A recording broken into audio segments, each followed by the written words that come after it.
Ekolo Moko, Mboka Moko, et voilà, encore ce soir, on est ensemble. On est ensemble parce que vous savez, lorsque le pays va mal, il faut réfléchir. Et nous réfléchissons, ça nous vous avons dit que notre pays va mal. Regardez comment il fonctionne aujourd'hui. Tout semble être bloqué. Nous allons analyser ce soir avec votre invité et vous allez comprendre substantiellement et peut-être davantage aujourd'hui pourquoi nous disions que notre pays va mal. Pourquoi nous disions que l'année 2016, c'est l'année de tous les dangers d'enjeux. Nous sommes là, on va analyser ce soir avec votre invité. Tout coule, tout passe, rien ne demeure. Cette pensée philosophique d'Héraclite de Fès aussi, nous vous avons promis que jusqu'au 19 décembre 2016, mais nous avons l'impression que nous allons dépasser, nous allons continuer à évoquer parce que la situation politique n'est pas encore assise au pays. Ce soir, nous allons échanger sur la question du dialogue. Vous savez qu'après le dialogue, le premier dialogue qui nous a pondu l'accord politique du 18 octobre 2016, aujourd'hui, on parle d'un deuxième dialogue. Il y a eu des gens qui ont dit qu'il n'y aura pas un deuxième dialogue. Nous allons citer même les noms de ces personnes, mais aujourd'hui, nous avons un autre dialogue. Et sur quoi on va échanger, vous allez savoir. Qu'est-ce qu'on peut attendre de ce dialogue, vous allez savoir à travers cette émission. Quel type de piège qu'il y a encore, vous allez savoir à travers ce dialogue, à travers cette émission. Est-ce qu'on peut espérer quelque chose de bien? Vous allez savoir à travers cette émission. Ce soir, nous recevons pour vous ingénieur Ntingi Pouloulou. Il est le président de la Ligue des serviteurs, analyste politique. Avec lui, vous savez bien, ce n'est pas la première fois. Autant de fois, on est ensemble avec lui. Bonsoir, ingénieur Ntingi Pouloulou. Bonsoir, messieurs les journalistes. Nous le recevons ce jour. C'est parce que nous nous sommes rendus compte d'un fait. Le fait, c'est qu'il y a des faits, excusez la tautologie, que nous avions analysés il y a de cela plus de 4-5 mois. Il y a de cela 2-3 mois sur ce qui arrive aujourd'hui. Parce que parfois, ce que nous disons, ça semble parfois ne pas être bien compris. Mais nous anticipons les événements et nous sommes aujourd'hui. On va échanger. Alors, la Ligue des serviteurs et ingénieurs Ntingi Pouloulou, elle fonctionne bien? Très bien. Je salue tous les membres de la Ligue des serviteurs et j'invite les Congolais, les Congolaises, de partout, d'adhérer à la Ligue des serviteurs. Aujourd'hui, vous êtes sans ignorer que la vision de la Ligue des serviteurs, c'est ce qu'il faut pour un Congo réellement émergent. Alors, ingénieur Ntingi, ce qui nous réunit ce soir, c'est le dialogue, le deuxième dialogue qui a ouvert ses portes aujourd'hui, jeudi. Le lieu choisi, le centre interdiocésain chez les catholiques. Vous savez que la SENCO a fait des bons offices depuis tous ces temps. Elle est entrée en contact avec le rassemblement et le Front pour le respect de la Constitution. Et finalement, la SENCO a pu réussir le contact entre ceux qui ont signé l'accord le 18 octobre dernier et ceux qui n'ont pas participé à ce dialogue qui a pondu l'accord. On a soupité, on avait cru que ce ne serait pas possible. Finalement, c'est possible. On va échanger sur cette question, mais sommairement, sans entrer en profondeur.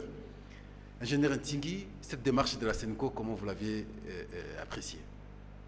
Oui, mais l'époque nous rappelle que l'Église catholique a assimé les assises de la conférence nationale souveraine. Et ça aboutit. Avec Monseigneur Monsengo Passignan, actuel cardinal. Les gens ont l'habitude de minimiser mes propos. Sur Télé 50, la chaîne de la majorité présidentielle, avant les dialogues, j'avais dit ceci avec votre confrère journaliste. Avant le dialogue de la Cité de l'Union africaine. Avant le dialogue de la Cité de l'Union africaine, sur la chaîne Télé 50, à 3 reprises que j'ai été reçu sur l'émission Tokundula. Et puis sur l'émission sur les grands journaux. J'avais dit ceci. La communauté internationale ne maîtrise pas les réalités congolaises, ne maîtrise pas l'histoire congolaise. Il est important que les dialogues soient dirigés par nous, Ligue des serviteurs, et la SEMCO. Pourquoi nous avons choisi la SEMCO? Parce que l'Église catholique, c'est un réseau. Dans chaque secteur, il y a l'Église catholique. Chaque secteur, chaque territoire, chaque district, chaque province, et dans l'ensemble du pays, il y a l'Église catholique. L'Église catholique, c'est un réseau. Ce n'est pas en vain que les grandes puissances rendent compte au pape. Aujourd'hui, l'Église catholique, après l'échec, n'ayant pas compris mon message, ils ont donné l'accord, ils ont fait leur dialogue avec l'ancien Edem Kodjo. Oui, qui a lamentablement échoué, mais je lui disais que tu vas échouer, et je lui ai répété qu'il ne saura pas. Alors, en d'autres termes, c'est que le dialogue aujourd'hui qu'on organise, on peut en d'autres termes dire que c'est l'échec de Kodjo qui n'a pas été à mesure de réunir les deux camps. Ce n'est pas en d'autres termes, monsieur le journaliste, ce n'est pas en d'autres termes. C'est l'incompétence et l'échec de Kodjo qui donne maintenant la valeur aux propos tenus par l'ingénieur Ntingi. Et surtout avec beaucoup d'arrogance et lors de la clôture. Vous savez, la mission de Kodjo, c'était de réunir les deux côtés. Je suis arrivé ici, je suis venu ici sur votre plateau avec une balance. J'avais dit, nous devons avoir la majorité d'un côté, les rassemblements de l'autre côté, et au milieu, nous avons la Ligue des serviteurs et la SEMCO. Et Denis Kodjo a échoué parce qu'il avait dit, avant de commencer le dialogue, sans Tshisekedi, je ne vois pas la peine de faire le dialogue, sinon je rentre chez moi. Soifé d'argent, aveuglé par les soucis matériels et financiers, il a pris ce qu'il pouvait prendre, il a démarré les assises, et voilà, il est rattrapé par le temps. Heureusement pour lui, il est rentré, sinon il serait humilié, hurlé même. Donc, en conclusion, les dialogues actuels assumés par la SEMCO, c'est les résultats de l'incompétence de la communauté internationale, entre guillemets, Kodjo. Mais, je souligne un point. La SEMCO ne pouvait pas tenir ce dialogue lui seul. Il devait m'associer. Il devait associer la Ligue des serviteurs. D'accord. Mais parce qu'ils minimisent la Ligue des serviteurs, mais du moins, ils savent que les idées de la Ligue des serviteurs sont les meilleures. Je veux lire l'une de vos idées publiées sur le journal Congo Nouveau. C'est depuis mercredi 9 novembre 2016.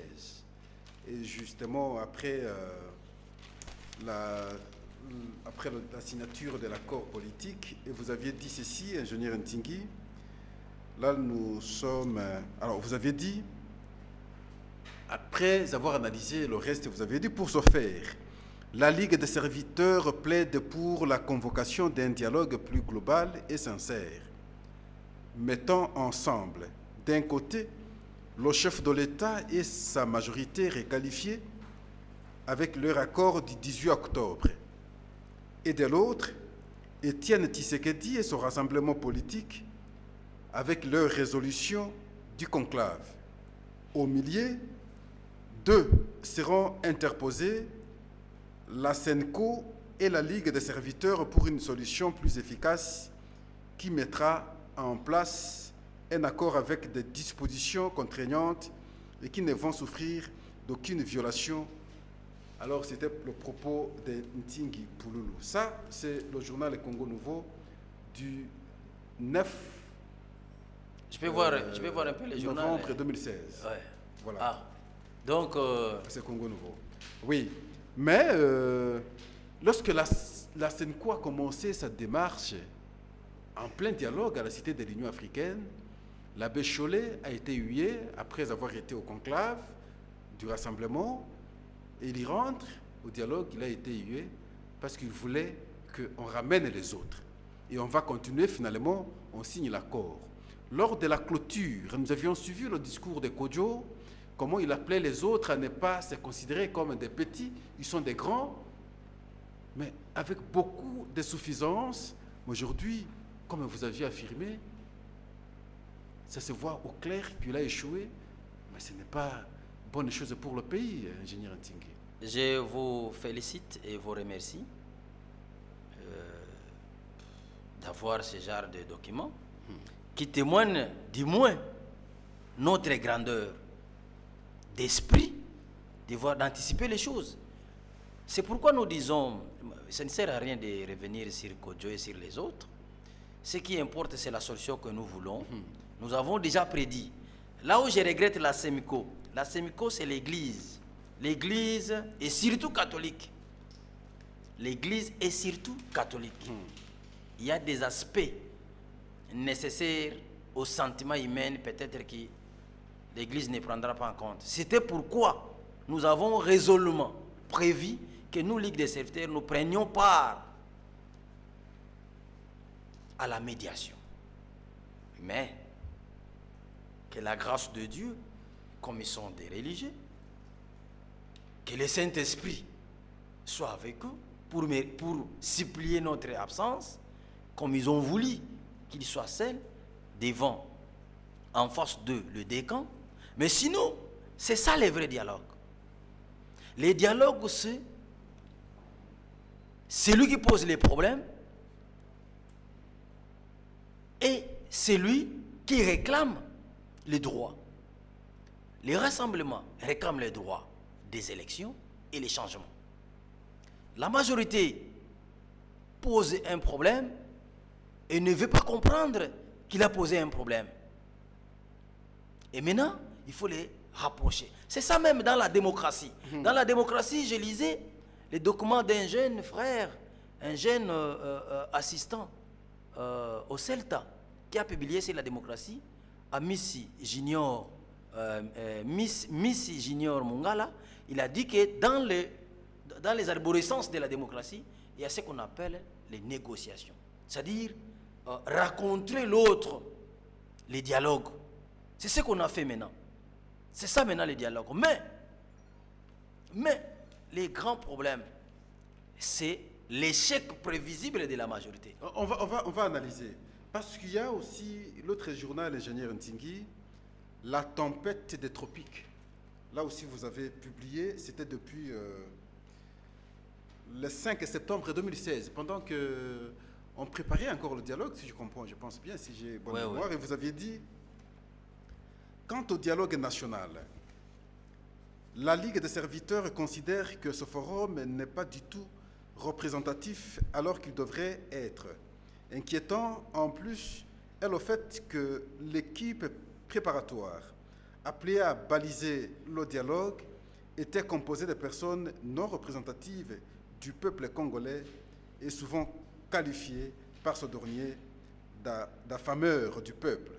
Par conséquent, les conclusions qui découleraient de ces assises seraient indubitablement à la mesure de ces géniteurs, se souciant le moins du monde de la condition sociale du peuple congolais, étant entendu que les mêmes causes produisent les mêmes effets.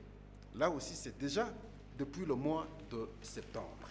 Vous prédiez déjà que, en tout cas, dans la composition que nous avions eue à l'occasion du dialogue de la Cité de l'Union africaine, parce qu'à l'époque, on parlait encore des comités préparatoires, vous pensiez qu'on n'avait pas choisi les personnes qu'il faut pour trouver solution à la crise congolaise. Sinon, on reviendrait, n'est-ce pas, aux mêmes conséquences. Effectivement, nous y sommes, les mêmes conséquences nous ont rattrapés. Et maintenant, on pense choisir la bonne voie. Est-ce qu'on peut encore accorder la chance à cette bonne voie qu'on vient de choisir aujourd'hui? Merci, vous me faites plaisir et honneur que vous avez fouillé. Je me rappelle un jour, vous avez fait sortir ici un document une des émissions de 2013 dont on parlait de François Hollande. Et aujourd'hui, vous m'attaquez encore avec les journaux. Oui. Merci beaucoup, je vous en félicite. Vous voyez que nous avons tout prédit. C'est simple de définir... Je pose d'abord la question. C'est dû à quoi? Et comment vous parvenez à comprendre un peu anticipativement ce qui arrive au pays? Est-ce que un petit esprit sain dans vous, simplement parce que vous savez faire la discursivité, ça veut dire lire maintenant les signes qui se posent devant vous dans la société? Il y a une génération, comme disent les Écritures, même si nous sommes des scientifiques, qu'au dernier temps, je livrerai mon esprit saint aux jeunes. Qui est jeune? C'est moi et vous, et tous ceux qui réfléchissent bien. Mais je vais vous rappeler une chose. Moi aussi, je vais vous poser la même question, excusez-moi. Comment vous avez su, en 2013, après concertation, ici, avec moi, comment vous avez su que 2016 serait année de danger et des enjeux? Parce que c'est en 2016 où on a brûlé les gens. Les gens sont morts, on les a brûlés. C'est en 2016 où il y a maintenant des enjeux. On ne sait pas voir les élections. Alors, comment vous avez su ça? Voilà. On aborde la question... Vous comprenez qu'on nous minimise. Ils se prennent pour des grands politiciens. Ils se prennent pour des grands journalistes. Et voici les grands journalistes, Pascal. Voici les grands politiciens, ingénieurs. Très bien. Alors, on prend... Qui prévoit l'avenir. On ne se dit pas prophète. On ne se dit pas pasteur, moins encore cardinal. Nous sommes des citoyens souciés de la misère du peuple congolais, souciés d'apporter le bien-être, d'améliorer les conditions socio-politiques de ces pays. Et c'est pourquoi la nature, pour les scientifiques, Dieu pour nous les rédiger, nous assiste et nous donne la parole. Cette capacité de comprendre ce qui va arriver au pays. Voilà. Très bien. Alors, nous lisons, en tout cas, cette dépêche qui va nous permettre d'analyser l'actualité d'aujourd'hui, l'ouverture du deuxième dialogue au niveau du centre interdiocésain. Les discussions, selon la médiation de la SENCO, porteront essentiellement sur le respect de la Constitution et ses implications, la conséquence des élections, le calendrier électoral, le financement des élections, l'indépendance de la CENI et l'indépendance du CESAC. Les discussions directes entre les principaux acteurs politiques de la République démocratique du Congo sont considérées comme l'ultime occasion de désamorcer les tensions politiques qui vont croissantes à l'approche des échéances constitutionnelles. Le Conseil de sécurité de l'ONU a appelé mardi 6 décembre à la conclusion d'un accord inclusif avant le 19 décembre 2016, date de la fin constitutionnelle du second et dernier mandat du président de la République. L'Union européenne a dernièrement recommandé la mise sur pied d'un conseil de transition pour gérer l'après 19 décembre où l'opposition jouera le rôle du premier plan. Les États-Unis sont aussi pour une solution pacifique à la crise politique née de la non-organisation des élections dans les délais constitutionnels. Dans la sous-région, l'Angola et le Congo-Brazzaville militent ouvertement pour un atterrissage en douceur. Sur le plan interne, la pression autour de la date du 19 décembre 2016 est tellement forte que l'incertitude gagne les esprits. Le secrétaire général des Nations Unies, Ban Ki-moon, appelle les acteurs politiques à parvenir à une solution consensuelle et pacifique pour juguler l'impasse actuelle. En tout cas, rendez-vous, c'est dans 3 jours, ingénieur Ntingi Pouloulou, 3 jours parce que les assises qui ont commencé aujourd'hui auront 3 jours de discussion ou de débat. Qui participera? 15 de la majorité requalifiée. Voilà le concept que les autres n'aimaient pas la fois passée. Curieusement, ici, nous nous rendons compte qu'on parle pratiquement, en d'autres termes, de la majorité requalifiée. 15 de l'opposition substantielle, qui n'a pas participer au dialogue de la Cité de l'Union africaine. Ils vont échanger au milieu la SENCO, au milieu la Ligue des serviteurs absente. Et voilà, ils vont réfléchir sur les questions que nous avons parlé ici, en priorité les élections. Ingénieur Ntingui, chance. Et quelle chance vous accordez alors à cette discussion ou à ce dialogue qui est ouvert? C'est là que, autrefois, avec vous, je disais, voilà le vrai format du dialogue, c'est ça. Maintenant, dans les 15 personnes qui représentent la majorité réqualifiée. Majorité réqualifiée signifie même les opposants qui étaient dans le dialogue sont devenus maintenant membres de la majorité. Parce qu'ils soutiennent l'accord. Ils soutiennent l'accord. Parce qu'ils ont l'accord maintenant là. Ils sont là maintenant pour débattre sur l'accord. Maintenant, 3 verbes apparaissent. Le verbe convaincre, persuader et émouver. Celui qui va maîtriser ces 3 verbes gagne. Mais au niveau des votes, la majorité est perdante. La vraie majorité est perdante. Comment ça? 1. Dans les 15 personnes de la majorité réqualifiées, il y a des opposants. On peut me les citer. Il y a Vital Kamere, voilà. Il y a José Makila, voilà. Il y a Jean-Lucien Boussa, voilà. Il y a Steve Mbikaï, voilà. Il y a Azarias Rouberois et le professeur Mokonda. Il y a aussi à Bantou quelque chose comme ça. Vous comprenez? 6 personnes. Sûrement qu'il y aura probablement aussi d'autres, on ne sait jamais. 6 personnes qui étaient anciens de l'opposition. Maintenant, ils sont dans la majorité. Or, leur souci, c'est quoi? C'est l'alternance. Vous n'allez pas dire anciens dans l'opposition, je veux dans la majorité. Non, anciens opposants devenus maintenant dans la majorité. Ils sont de l'opposition toujours. Non, messieurs les journalistes, soyons sincères. On dit majorité réqualifiée. C'est-à-dire la prédominance est le terme majorité. Réqualifiée. Ils ont l'accord. Ils ont chanté. Ils ont l'accord, c'est bien fait. Maintenant, et l'opposition. Maintenant, dans la majorité, il y a déjà une faiblesse de la majorité. La vraie majorité est à 9.